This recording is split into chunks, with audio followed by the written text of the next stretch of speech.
Bismillahirrahmanirrahim. Assalamualaikum warahmatullahi wabarakatuh. Di sini saya Pahriani akan memaparkan materi mengenai pelanggaran-pelanggaran hukum hak atas kekayaan intelektual atau HAKI di Indonesia untuk memenuhi tugas mata kuliah aspek hukum dalam bisnis dengan dosen pengampu Dr. Anda Naimah MH. Memasuki pembahasan yang akan kita bahas di sini ada 4. Yang pertama ada pengertian HAKI, yang kedua ada klasifikasi HAKI, yang ketiga ada dasar hukum HAKI, yang keempat pelanggaran-pelanggaran terhadap HAKI di Indonesia. Pertama, pengertian hak atas kekayaan intelektual. HAKI atau hak atas kekayaan intelektual merupakan padanan dari bahasa Inggris intellectual property right, yakni yang timbul dari hasil olah pikir yang menghasilkan suatu produk atau proses yang berguna untuk manusia. HAKI adalah hak eksklusif yang diberikan suatu peraturan kepada seseorang atau sekelompok orang atas karya ciptaannya yang mempunyai nilai komersil baik secara langsung, secara otomatis, atau melalui pendaftaran pada instansi terkait sebagai penghargaan, pengakuan hak yang patut diberikan perlindungan hukum. Selanjutnya, klasifikasi hak atas kekayaan intelektual. Berdasarkan WIPO, hak atas kekayaan intelektual dapat dibagi menjadi 2 bagian, yaitu hak cipta dan juga hak kekayaan industri. Hak cipta adalah hak khusus bagi pencipta untuk mengumumkan atau memperbanyak atau memberikan izin bagi orang lain untuk memperbanyak ciptaannya tanpa mengurangi hak pencipta sendiri ciptaannya. Yang kedua adalah hak kekayaan industri, merupakan hak yang mengatur segala sesuatu tentang milik perindustrian, terutama yang mengatur perlindungan hukum yang meliputi yang pertama hak paten, kedua hak merek, ketiga varietas tanaman, keempat rahasia dagang, kelima desain industri, keenam desain tata letak sirkuit terpadu, ketujuh indikasi geografi. Selanjutnya, dasar hukum hak atas kekayaan intelektual. Berdasarkan Undang-Undang Nomor 19 Tahun 2002 tentang hak cipta, dasar hukum hak atas kekayaan intelektual meliputi Undang-Undang Nomor 14 Tahun 2001 tentang paten, Undang-Undang Nomor 15 Tahun 2001 tentang merek, Undang-Undang Nomor 29 Tahun 2000 tentang varietas tanaman, Undang-Undang Nomor 30 Tahun 2000 tentang rahasia dagang, Undang-Undang Nomor 31 Tahun 2000 tentang desain industri, Undang-Undang Nomor 32 Tahun 2000 tentang desain tata letak sirkuit terpadu. Selanjutnya, pelanggaran-pelanggaran hak atas kekayaan intelektual di Indonesia. Banyak sekali terdapat kasus yang menyita banyak perhatian masyarakat, salah satunya kasus tentang hak cipta.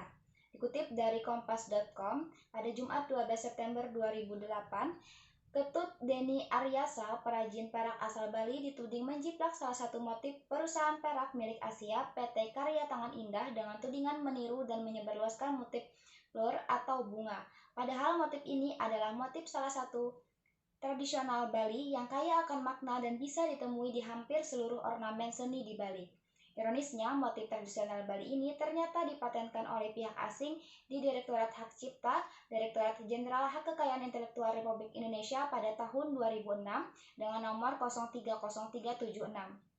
Pada surat keputusan Ditjen HAKI, tertulis pencipta motif flor adalah Guy Rainier Gabriel Bedadarida, warga Prancis yang bermukim di Bali. Sedangkan pemegang hak cipta adalah PT Karya Tangan Indah milik perusahaan asal Kanada John Hardy.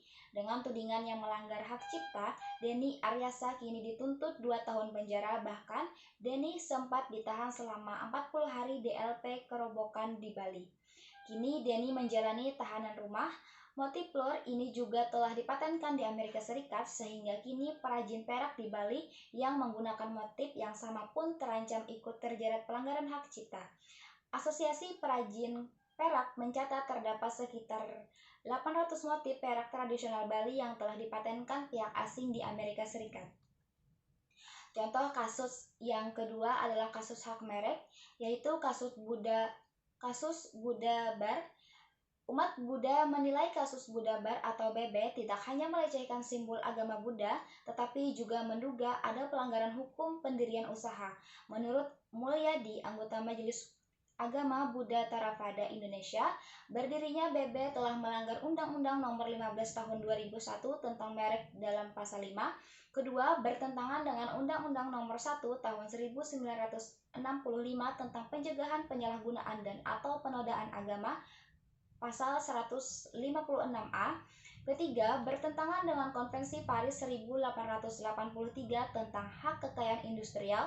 Sampai sekarang di BB masih ada menu Buddha Bar Chicken Salad, Buddha Bar Pad Thai, Buddha Bar Roll. Buddha Bar di Jalan Teguh Umar, Jakarta dibuka pada November 2008 dengan pengelola PT Nereta Pista Kreatif dan merupakan satu-satunya di Asia. Bar tersebut dikecam oleh berbagai pihak khususnya umat Buddha karena menggunakan simbol agama Buddha untuk kegiatan komersil. Demikian materi yang dapat saya sampaikan. Salah hilap mohon maaf. Wabillahi taufik wal hidayah. Wassalamualaikum warahmatullahi wabarakatuh.